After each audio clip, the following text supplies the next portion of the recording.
yeah, look, if I was going to wrap this up, put a bow on it, the key thing here is to basically look at your clients, look at your residents as a relationship. And when you look at them as a relationship, you start to realize that they're in need of more things. And a lot of those are things that you can provide them either free or you can provide it to them very cheaply that can make it a great deal for you and make it a great deal for them. And so take a step back from your portfolio and think about it more like a business owner and think about lifetime value of a client. That's what this is all about, is like expanding the lifetime value of that client or that customer.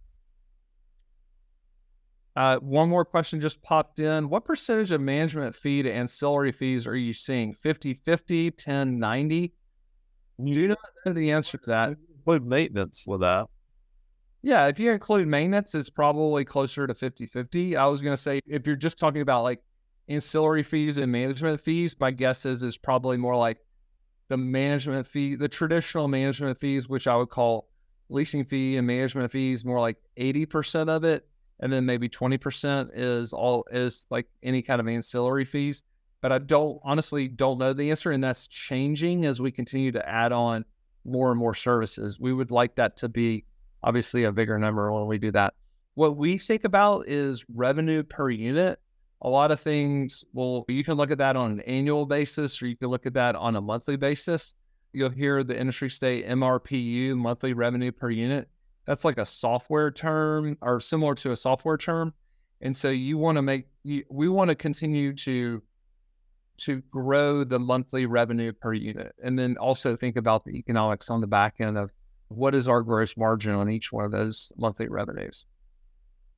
Yes, Jason, do we include the maintenance revenue in the revenue per unit? Absolutely. The reason we do that, now we look at it different, like we'll slice it down and say, hey, here's our property management fee per unit. Here's our property management revenue. Here's our maintenance revenue. Here's our ancillary revenue.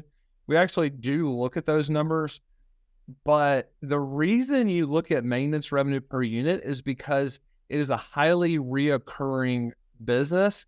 And so you want to definitely include that. There are some chunky pieces, like we found seasonality does play some in the maintenance and renovation.